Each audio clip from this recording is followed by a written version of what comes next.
nós estamos aí hoje em meio a inovações propostas no âmbito da reforma do Código Penal, com uma ideia novidadeira de definir a chamada descriminalização do uso e porte de drogas para uso próprio. E essa ideia também gerou um debate, vai gerar um debate muito mais amplo, não só no parlamento, mas sobretudo nas entidades de classe, como a Ordem dos Advogados, as associações de delegados de polícia, as associações de delegados de Polícia Federal, as entidades sociais envolvidas nessa questão das drogas, enfim. E esperamos que esse debate se estenda para toda a sociedade, porque o que a experiência tem demonstrado, e isso é algo que também nós sentimos no âmbito da situação penitenciária do Brasil, e em especial do Estado de São Paulo, que é o nosso foco, a sensação que nós temos é que há um certo pensamento muito incisivo, bastante forte na sociedade, no sentido de se posicionar dentro de uma visão mais conservadora, tanto com relação ao problema das drogas, mas também ao problema penitenciário, ao problema dos hospitais psiquiátricos, por conta de se imaginar que esses problemas são setoriais, são problemas que têm uma importância, mas não a ponto de mobilizar toda a sociedade. Porque, erroneamente, se acreditam alguns que o problema das drogas é o problema do vizinho, é o problema daquela família de amigos, é o problema dos criminosos que são presos e noticiados essas prisões nas televisões, é um problema de facções criminosas que atuam de uma forma reprovável, mas que não tem um impacto generalizado, e isso é um erro. Porque a questão das drogas está presente em todos os segmentos da sociedade. Hoje, ninguém mais está a salvo da influência da traficância de droga e do poder que esses traficantes têm, notadamente em se organizar, em se aparelhar e atuar contra o interesse social. Nós não podemos nos esquecer que as drogas têm um reflexo importantíssimo nos custos de saúde pública no Brasil, que vem aumentando cada vez mais, porque não é só o problema das drogas, mas os efeitos colaterais que ela causa na saúde das pessoas, e, portanto, é um problema também de saúde pública. No custo do aparelho repressor, que cresce a cada ano, no custo social que isso gera por conta de atingir a sociedade de modo indiscriminado, no custo econômico por conta de tirar ou impedir que jovens ingressem ou permaneçam no mercado de trabalho. E, logicamente, essa questão das drogas, ela influencia fortemente a nossa juventude. E, logicamente, isso faz com que haja um comprometimento dessa nova força de trabalho. Quanto maior for a influência da mercancia ilícita de entorpecentes, tanto maior será o comprometimento também do jovem trabalhador no segmento econômico. Então, além disso, a influência marcante e nociva das organizações criminosas que se dedicam, dentre várias atividades, à mercancia de substância entorpecente de modo ilegal, ela tem impactado e muito a formação sociofamiliar no país. Porque essas atividades, elas fazem um trabalho de cooptação de jovens, de crianças, de adolescentes, de idosos, contribuindo decisivamente para a desestruturação familiar. Primeiro, pelo impacto que as pessoas têm de eventualmente ter um familiar próximo que está envolvido com as drogas. Isso já causa uma desestabilização muito grande naquele seio familiar. Por outro lado, não só o envolvimento de uma determinada pessoa com drogas, mas também com atividades ilícitas correlatas, e, logicamente, o estágio que essa pessoa pode vir a atingir, que é o pior deles, é o da dependência química, tudo isso forma um caldo de cultura negativo que impacta, num primeiro momento, aquela determinada família que está envolta com esse drama, mas também a todas aquelas que potencialmente podem vir a ser atingidas. Por isso, não é um problema que se pode imaginar, seja do vizinho, seja daquele parente que não tem ligação conosco, seja um problema de polícia, seja um problema de governo. Porque antes de ser tudo isso, é um problema de todos nós, porque nós pagamos os custos disso e arcamos com a elevação dos custos disso. Eu trouxe aqui para os senhores alguns dados interessantes a respeito da população prisional no Brasil e no estado de São Paulo.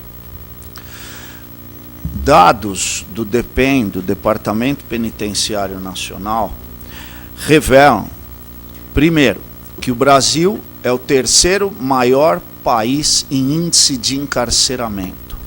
Nós só perdemos da China e dos Estados Unidos da América.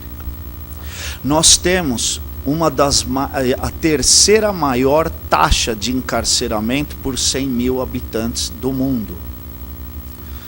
Nós temos hoje algo em torno de 300 presos por 100 mil habitantes.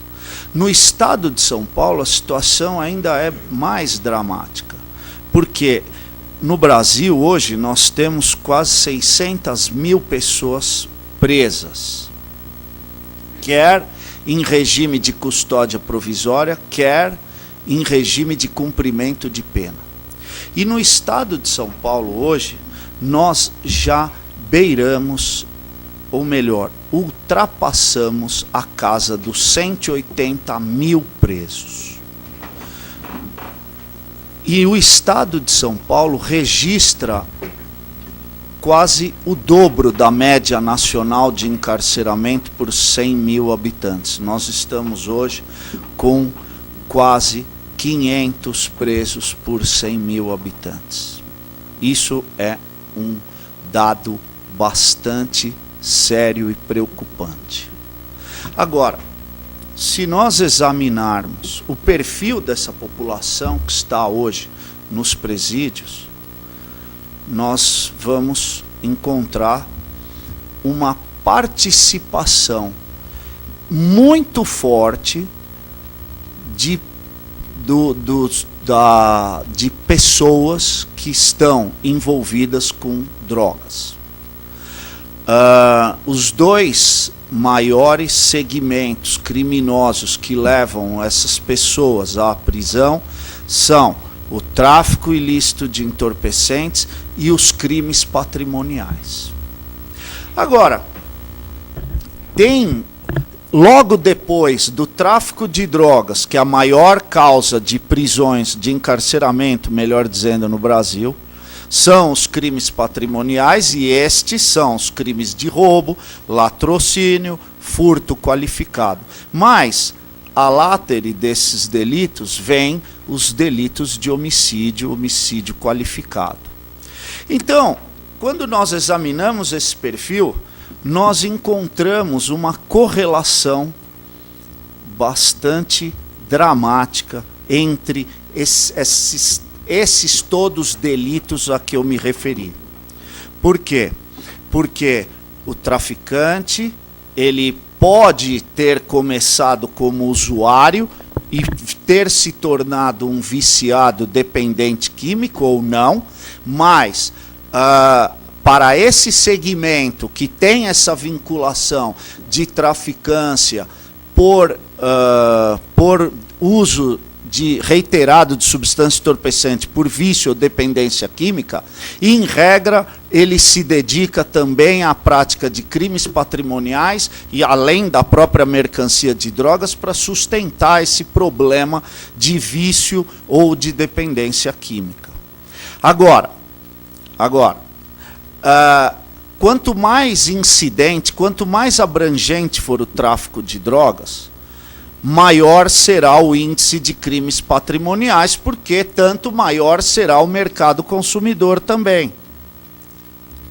E, logicamente, quanto maior for esse mercado consumidor, quanto maior que contribui decisivamente para a ampliação do mercado de traficantes, do mercado de comercialização ilícita das drogas, tanto maior serão os índices de homicídio, porque, é lógico, haverá uma necessidade e haverá o enfrentamento entre criminosos disputando a hegemonia ou a dominação de pontos de venda de drogas, de bairros inteiros, distritos inteiros, como nós vemos lá no Rio de Janeiro e em muitos lugares aqui na cidade de São Paulo, sobretudo no interior.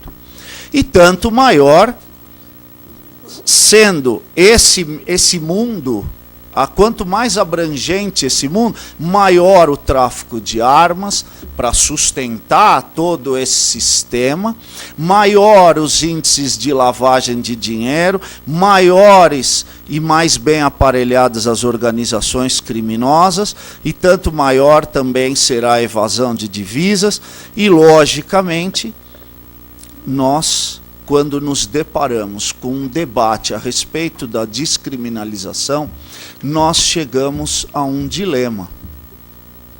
Qual é? A prisão resolve o problema do usuário de drogas? Pode-se dizer não, como conclusão em função da experiência que vivemos no cotidiano com essas pessoas encarceradas. Mas a descriminalização pura e simples, ela resolve o problema das drogas? Se a prisão não resolve, a descriminalização poderia contribuir para uma solução mais eficiente? Também não podemos afirmar com segurança que sim. Por quê? Do meu ponto de vista, a descriminalização, na forma como está sendo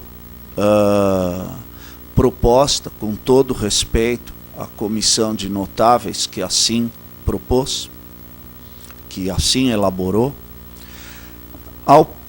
a reforma, ela está trazendo uma experiência já vivida em outros países, sobretudo os países mais avançados, principalmente os países europeus que adotaram essa experiência, como Portugal, por exemplo, que teve uma lei de drogas que estabelecia a descriminalização desde que houvesse consumo e porte de substância entorpecente suficiente para o consumo de uma semana, depois que 10 dias, enfim. E a proposta novidadeira que se tem hoje no país é exatamente a descriminalização com a definição da quantidade de entorpecentes que alguém pode trazer consigo ou ter consigo guardado para consumo próprio, que é o suficiente para o uso de uma semana. Da forma como está, não se pode dizer com segurança que isso não vai incentivar a criação de uma rede ampla de microtraficantes. E, logicamente, o tráfico de drogas não vive só da mercancia de grandes quantidades. É claro que a mercancia de grandes quantidades, ela existe num determinado estágio.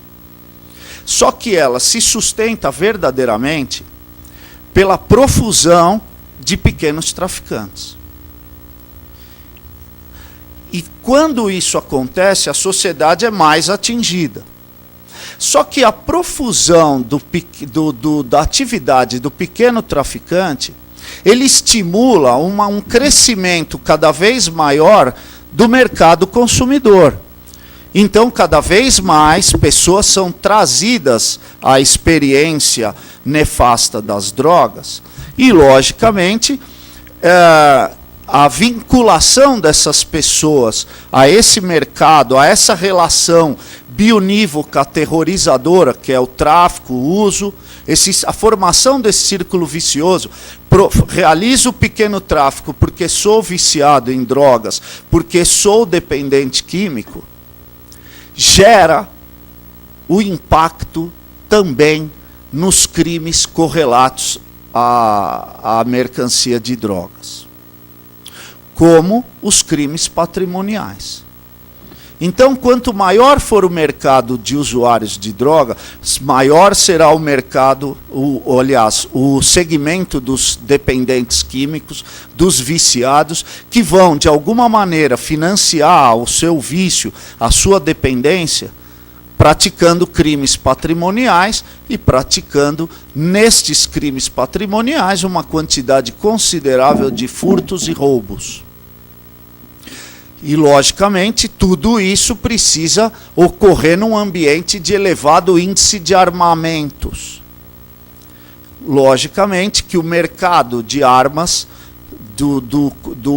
da comercialização ilícita de armas e do uso em profusão de armamentos, claro que funciona como um elemento incentivador muito forte da violência social. Então, percebam que uma coisa vai puxando a outra. Então, quando a gente se depara com um debate desse nível de complexidade, a prisão é solução para o problema do viciado, do entorpecente, a pena, qualquer que seja ela, é solução para promover a ressocialização. Hoje, há uma tendência a se responder negativamente. Mas, na busca da solução, é preciso muita cautela. Por isso, a solução da descriminalização deve passar por uma reflexão muito intensa e por um debate muito intenso também em toda a sociedade brasileira. Porque o custo dos reflexos que isso venha a produzir serão suportados por todos nós. Há um outro ingrediente bastante influente nessa questão, que é o seguinte: quando se fala em substância suficiente para o consumo de uma semana, nós precisamos examinar uma série de variáveis. Primeiro, as quantidades são diferentes dependendo do tipo de entorpecente. Depois, para uns, isso pode ser pouco ou suficiente. Para outros, pode ser muito entorpecente. E o que fazer com o excedente? Deixar guardado? Conservar? Claro que não. Agora, o mais preocupante é que é raro nós encontrarmos alguém que, viciado ou dependente químico, faça uso de apenas uma droga. Por exemplo, da maconha. A maconha é a porta da entrada das drogas mais pesadas. E, logicamente, em regra, e a experiência tem demonstrado isso, quem começou na maconha já foi para a cocaína e depois foi para o crack, para o oxi. Então, é preciso estabelecer se essas quantidades, elas se referem, por exemplo, no caso de um viciado que consuma maconha, cocaína, heroína, se ele também vai ter direito a ter quantidade suficiente para uma semana de maconha, de cocaína, de heroína. Ele também é viciado em êxtase, ele também é viciado em oxi. Então, ele vai ter um portfólio de drogas que ele vai alegar fazer uso e tê-las para esse consumo próprio, mas quem garante que ele não vai realizar o pequeno tráfico? Ou o grande, né? Agora, em sendo possível isso, quem garante que um exército de pessoas envolvidas, infelizmente, nesse universo nesse ambiente aterrorizador, não vai também contribuir para a disseminação da atividade da traficância ilícita? E, logicamente, se isso ocorrer, é claro que as organizações criminosas estarão preparadas e aparelhadas para enfrentar essa nova realidade. E para elas é até muito interessante, porque pulveriza de forma decisiva, significativamente, a distribuição e a comercialização de drogas sem que haja qualquer tipo de controle estatal. Então, esse é um risco que nós precisamos refletir. Será que isso vai ter uma influência decisiva nos níveis de ampliação da criminalidade? Será que isso vai levar a um aumento da presença do problema das drogas na sociedade?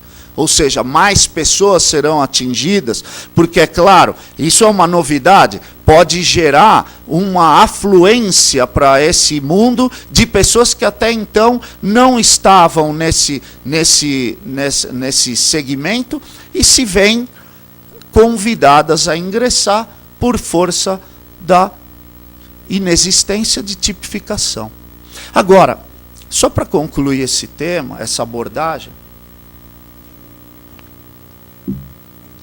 há um outro problema que eu reputo bastante importante.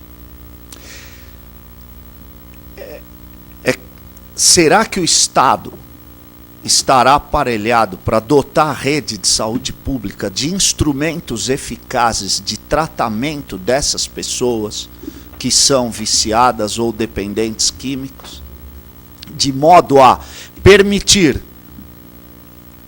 tirá-los ou tratá-los adequadamente, impedindo que eles venham a cometer crimes correlatos, como os crimes de roubo, latrocínio, furto, tráfico de armas, etc., a ponto de também dar uma resposta eficiente que o encarceramento não foi capaz de dar, e impedir que a sociedade, de um modo mais incisivo e mais abrangente, seja atingido? Será que o Estado brasileiro estará disposto a arcar com os elevados custos que as medidas de prevenção, tratamento e informação exigem? Porque esse tratamento não é barato, ele é caríssimo.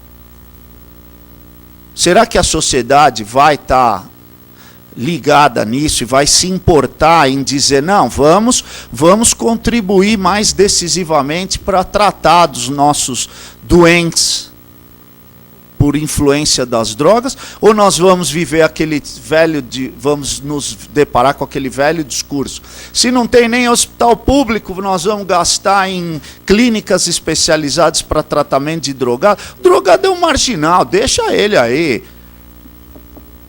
Ah, mas tem mais gente se drogando, mais gente se viciando. Bom, não, mas isso é um segmento ainda setorizado, não atinge parcela considerável. Então, na formulação de políticas públicas de saúde, nós precisamos pensar naquelas situações emergenciais, daquele que precisa um pronto atendimento, cirurgias de emergência, e esse é um problema que nós vamos deixar para lá. Vamos resolver num segundo momento, ou no momento posterior.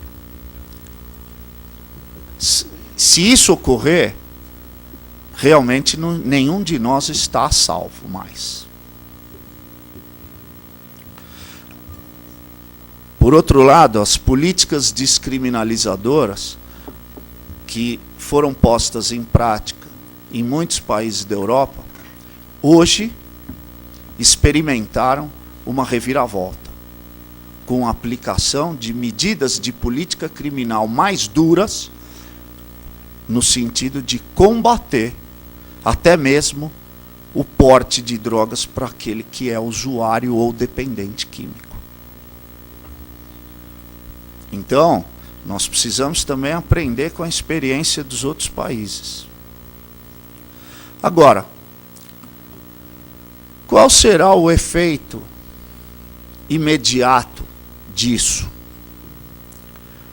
Um deles, que pode se vislumbrar, é o seguinte: na medida em que essa atividade de uso e de porte para uso próprio estiver fora do alcance da lei penal, qual é a garantia que haverá de existir de que, por exemplo, o setor de saúde será suficientemente competente para avaliar todos esses dados a que nós estamos nos referindo? Aumento ou diminuição do consumo, aumento da recuperação de pessoas doentes pelo uso de drogas, a disseminação da droga X ou Y, a maior influência desta ou daquela droga, a influência dos níveis de criminalidade correlatos. Qual é a garantia que nós vamos ter no controle até mesmo estatístico disso? Mas por que isso? Porque hoje boa parte dos indicadores, eles vêm exatamente da atividade repressiva do Estado. Então, porque são presos, porque vão para as prisões, porque são envolvidos em processos criminais, etc., que se faz um controle, até mesmo do problema do avanço ou não dessa questão do usuário, dessa questão do viciado, do doente. É claro que isso é relativo, porque os controles continuarão com relação aos traficantes. Agora, que controle será esse? Daquele que se dedicar a tráfico explícito ou daquele que se dedicar à comercialização por via indireta ou aqueles envolvidos com a mercancia de quantidades relevantes. Agora, e os controles sobre aqueles que, a pretexto de serem usuários, realizam o pequeno tráfico? Não há garantia nenhuma de que nós vamos ter dados confiáveis, porque, uma vez que há descriminalização, também haverá um desinteresse da autoridade policial nesse tipo de situação, porque saiu dos limites de atuação do Estado policial e, logicamente, da justiça criminal. Agora,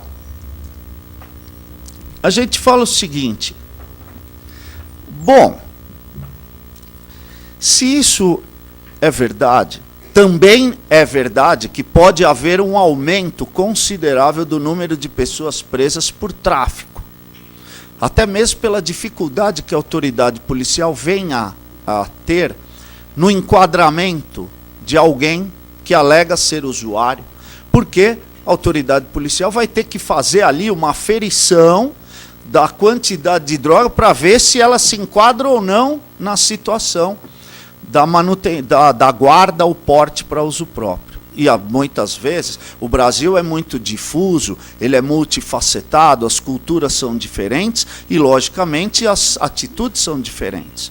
A atitude de uma polícia num estado mais desenvolvido como o nosso é bem diferente de estados onde a polícia se vê às voltas até com dificuldades operacionais. Logicamente, haverá uma dificuldade da polícia de classificar essa situação. Então, a solução que pode se mostrar mais presente será a do encarceramento como traficante. Aí nós vamos ter um aumento significativo do número de presos por tráfico de drogas, que na realidade não o são, e nem o foram. Nós já temos isso hoje na prática com a vigente lei antidrogas. Porque a medida é despenalizadora, que está em vigor, é uma concepção despenalizadora, mas não descriminalizadora. E mesmo assim, há uma dificuldade do agente policial em caracterizar aquela situação como de um usuário ou de um traficante. Então, o que nós temos visto? Um aumento considerável do número de pessoas presas por tráfico, também por conta de uma falta de perfeita intelecção do espírito da medida despenalizadora que está em vigor, e até mesmo naquela situação presente de entender aquilo que está ocorrendo. Agora, aí os senhores vão dizer, bom, mas nós viemos aqui para falar do mutirão carcerário, e eu vou lhes responder o seguinte: o mutirão carcerário, ele tem por objetivo traçar uma radiografia o mais preciso possível da situação de encarceramento dos estados onde ele é realizado. E, logicamente, quando a gente traça uma radiografia precisa, o mais possível, e vê que há um impacto muito grande da traficância no aumento da população prisional, que hoje cresce exponencialmente, não só em São Paulo, mas no Brasil como um todo, e um aumento exponencial de prisões pela prática dos crimes que se realizam ao redor desse problema da traficância, é claro que a gente não pode desprezar isso quando se fala em atividade judiciária de elaboração de um retrato da situação prisional, porque esse retrato tem por causa tudo isso aqui que a gente falou até agora. Ou direta, imediata ou mediata. A nossa população prisional, no Brasil como um todo, mas no estado de São Paulo em especial, ela é jovem. 18 a 35 anos. E ela é carente de instrução. É uma população que tem ou uma predominância de pessoas analfabetas ou semi-alfabetizadas, ou aqueles que têm curso fundamental. Para por aí o negócio. Agora, o dado mais revelador que a gente tem colhido nas nossas passagens pelos mutirões carcerários em diversos estados da federação é do aumento vertiginoso das prisões. Em São Paulo hoje é da ordem de 10 mil presos dia no sistema. claro que boa parte acaba se valendo do alcance de medidas cautelares, etc., mas fica uma parte significativa. Por isso, nós temos um dado também bastante relevante, que é o do aumento exponencial do número de prisões cautelares. Em alguns estados da federação, como na Bahia, em Sergipe, em Pernambuco, eles suplantam os 70%. Isso é altíssimo. Nós realizamos o mutirão carcerário no estado de Sergipe, chegamos lá, nos deparamos com dados da ordem de 75% de preso provisório no estado.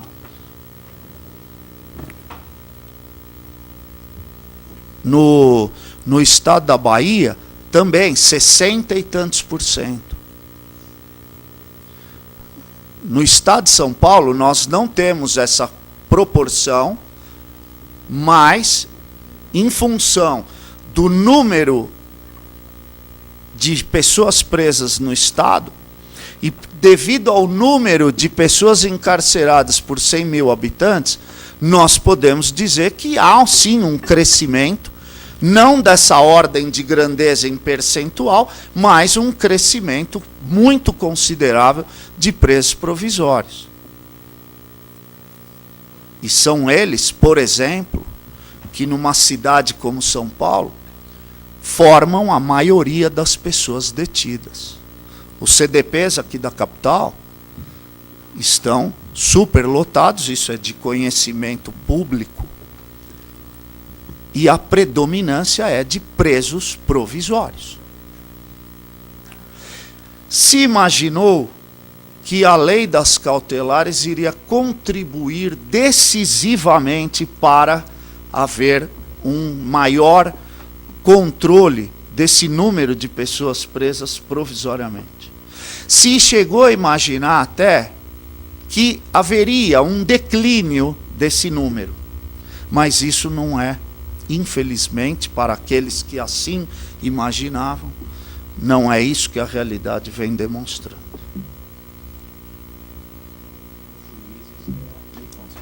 Bom, mas aí se diz, bom, por que que isso acontece? Porque há uma dificuldade de se aplicar as medidas alternativas à prisão, por diversos fatores. Primeiro, porque tem um grande contingente de pessoas presas por tráfico de droga.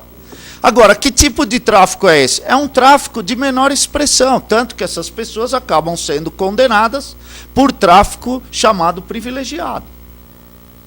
Muitas delas chegam a cumprir pena no regime fechado, mas já começam, depois de condenadas, com direito à progressão, já ir para o semiaberto.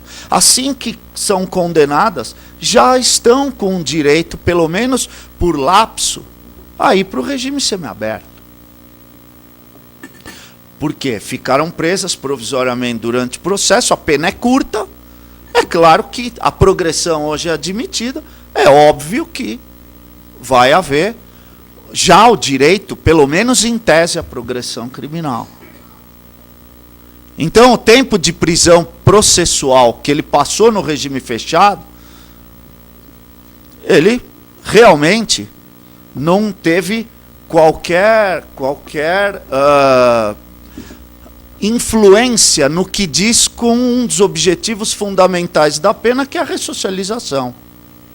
Muito bem, esse é um fator. Uma quantidade muito grande de pessoas envolvidas com o pequeno tráfico de drogas. Depois, um número muito expressivo de roubadores e reincidentes. A reincidência, não há um dado preciso a esse respeito, mas ela, no Brasil, de um modo geral, estima-se que suplante a casa dos 65%. Em estados como São Paulo, se imagina suplantar os 75%. Então, é claro que a reincidência é algo impeditivo da adoção de uma medida cautelar. Por outro lado, uma medida que se revelaria eficiente, a meu ver, seria o monitoramento eletrônico. Porém, esse é um sistema demasiado complexo. e caro.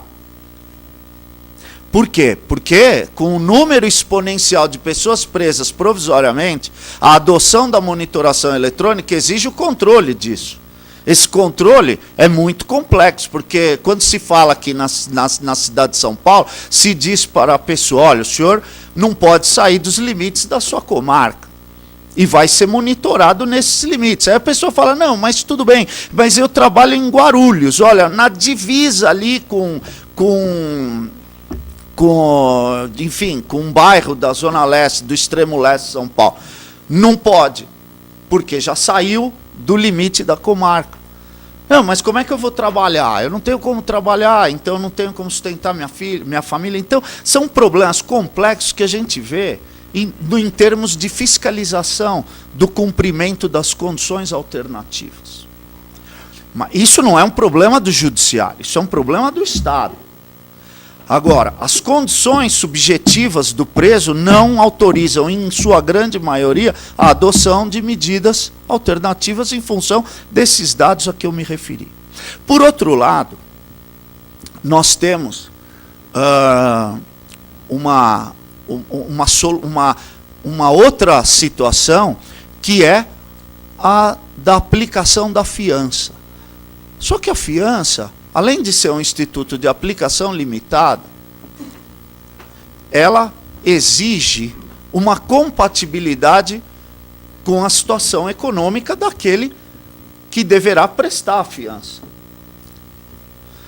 Agora, o que fazer, como aplicar a fiança, se a maioria esmagadora dessas pessoas não trabalha, ou se trabalha não tem condição de pagar a fiança sem comprometimento de sustento da família ou dele próprio. Então, quando da aplicação da fiança, em regra, a pessoa vai lá e busca se valer da faculdade do artigo 350, ser exonerado do pagamento da fiança. Ora, se ele é exonerado, o que sobra? As limitações adjacentes. Não pode sair da comarca, tem que ir a juízo informar atividades, em alguns casos, como da Lei Maria da Penha, guardar a distância de tanto da pessoa vitimada, enfim. Mas e os instrumentos de controle e fiscalização disso? São muito ainda parcos. E qual é o efeito em termos de conferir à sociedade alguma segurança de que a ordem pública não será novamente afetada pela atividade, pelo segmento da atividade ilícita daquele determinado processado, e, obviamente, ele não vai contribuir para o crescimento dos índices de violência urbana. Então, nós temos hoje que reconhecer que esse problema das medidas alternativas, ele ainda precisa de um aperfeiçoamento e precisa de uma nova reflexão sobre a viabilidade ou até mesmo uma mudança da forma em como ela vai ser aplicada. Agora, quando, em vista de todos esses problemas que impactam sobremaneira a segurança da sociedade, e, logicamente, a formulação de medidas de segurança pública tem que levar em consideração tudo isso, então ele não é só um problema da administração penitenciária, da justiça de execução penal, mas ela é um problema de segurança pública, que atinge toda a sociedade. É claro que diante desse debate, diante de tudo isso que eu me referi, que impacta diretamente as pessoas na sociedade, quando se fala em mutirão carcerário, qual é a primeira ideia que as pessoas têm? É um esforço para esvaziar a prisão, para soltar todo mundo. Eu ouvi muito isso quando o CNJ veio para São Paulo, preliminarmente a vinda do Conselho Nacional de Justiça para realizar o mutirão carcerário de muitas pessoas, advogados, jornalistas, até vizinhos meus. E é preciso deixar muito claro que mutirão carcerário não é e jamais foi esforço concentrado com obrigação de atingir metas de diminuição da população prisional. Não há compromisso com metas de benefícios ou de beneficiados que venham a ser postos em liberdade. Há, sim, a obrigação de se estabelecer uma radiografia da situação carcerária nos estados que venha a promover um maior grau de investimento dos estados e da União na solução de um problema que é um dos problemas mais sensíveis na imagem internacional do país. E, logicamente, isso compromete muito outras políticas, sobretudo aquelas econômicas. Porque o Brasil tem uma imagem muito ruim no exterior em matéria de prisões. Então, traçando essa radiografia, o Estado vai poder, enfim, orientar melhor os seus investimentos e aumentar os seus investimentos na área penitenciária para promover algumas medidas. Primeiro, para dar cumprimento à lei de execuções penais. Segundo, para promover medidas que efetivamente propiciem o desconto da pena em condições humanas, não é? Que a prisão não seja um depositário de pessoas esquecidas, relegadas à sua própria sorte, e sim um ambiente que possa promover algum tipo de reintegração. Depois, o mutirão carcerário tem por objetivo exercitar de forma subsidiária a atividade jurisdicional do magistrado de execuções criminais, propiciando um reforço em termos operacionais, para que os processos possam andar mais rápido, ele possa julgar mais rápido, e, logicamente, a solução daquele apenado seja dada de uma forma mais célere e mais eficiente. E, por último, o mutirão carcerário tem por objetivo realizar uma verificação de todos os processos para examinar como é que ele está se desenvolvendo.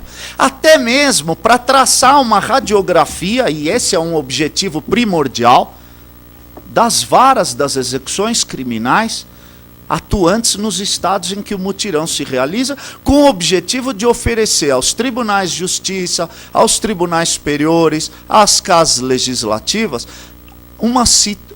propostas no sentido de que também haja melhor capacitação, melhor qualificação dos servidores, racionalização de rotinas cartorárias, haja uma melhor eficiência no atendimento público e dos advogados nos cartórios, e haja uma movimentação de processo mais racional, mais rápida, propiciando a que o juiz possa mais rapidamente dar aquela solução que dele se espera no processo de execução.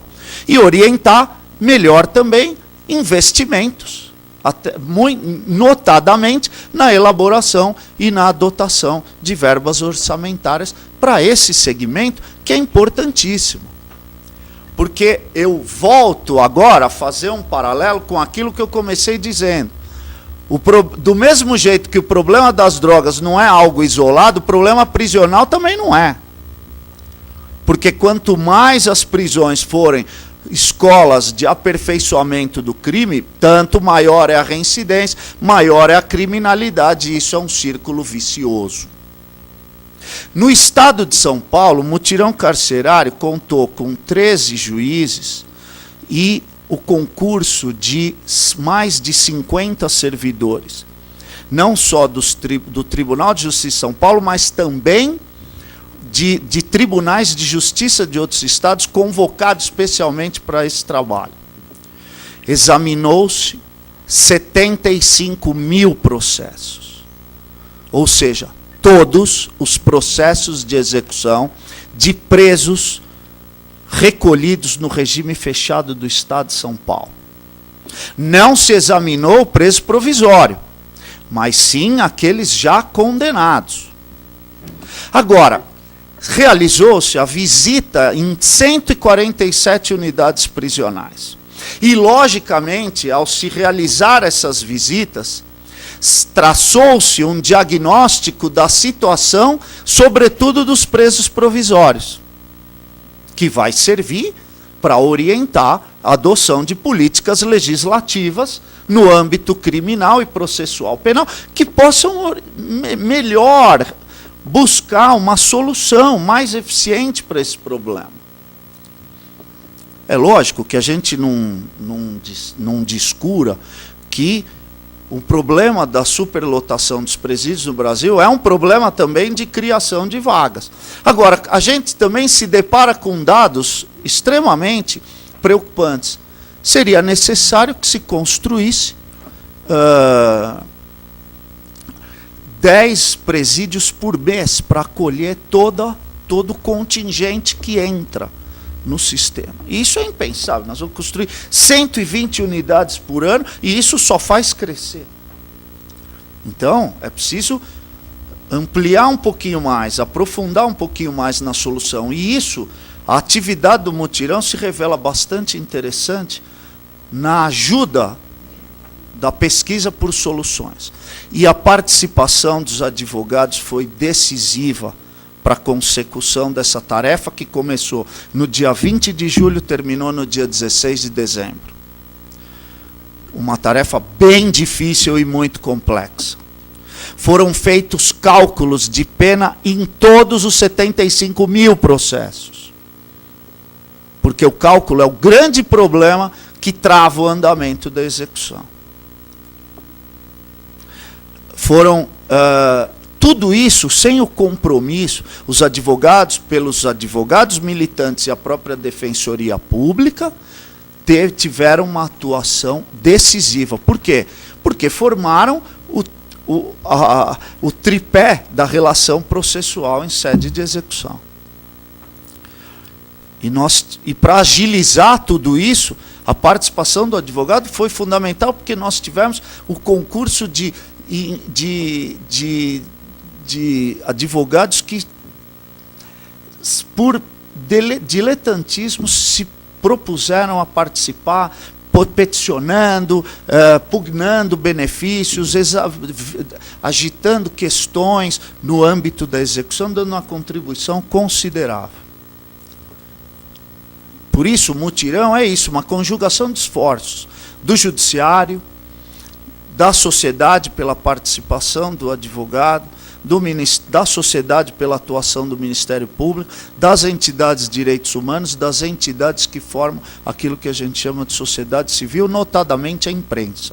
Então vejam, senhores, que são objetivos muito mais profundos, muito mais importantes do que compromissos com estatísticas ou o que se diz aí erroneamente com benefícios e soltura de presos. É claro que as medidas que podem levar o preso à libertação, elas têm que ser dadas na medida em que ele reúna os requisitos para isso. Ou na medida em que o mutirão encontre pessoas presas além do tempo devido. Agora, os casos que isso ocorreu foram absolutamente isolados, estatisticamente desprezíveis. O que mais teve foi progressão de regime do fechado para o semiaberto. Agora, isso está dentro de uma dinâmica natural do funcionamento do judiciário cotidianamente. O mutirão não encontrou nenhuma situação que pudesse demonstrar algum tipo de diferença entre uma coisa e outra, mas ele ajudou decisivamente a tudo isso andar mais rápido. Por isso, senhores, esse trabalho, ele também deixa uma série de propostas e sugestões ao Poder Judiciário do Estado de São Paulo e que foram levadas a conhecimento da Ordem dos Advogados do Brasil, razão tendo em vista que o relatório foi entregue ao presidente Marcos da Costa para que ele também buscasse na sua entidade um exame, um debate e a propositura de medidas que possam ajudar a solver o problema ou, que já é uma vitória, mitigar o mais possível essa situação preocupante que nós verificamos, não só nesse mutirão, mas em vários outros, relativamente, sobretudo, à situação que exige melhores e maiores investimentos em segurança pública, em política penitenciária e na dotação de orçamento em maior grau de extensão ao aparelho judiciário do Estado de São Paulo. Muito obrigado pela atenção, pela paciência dos senhores. Espero ter contribuído aí com essas informações.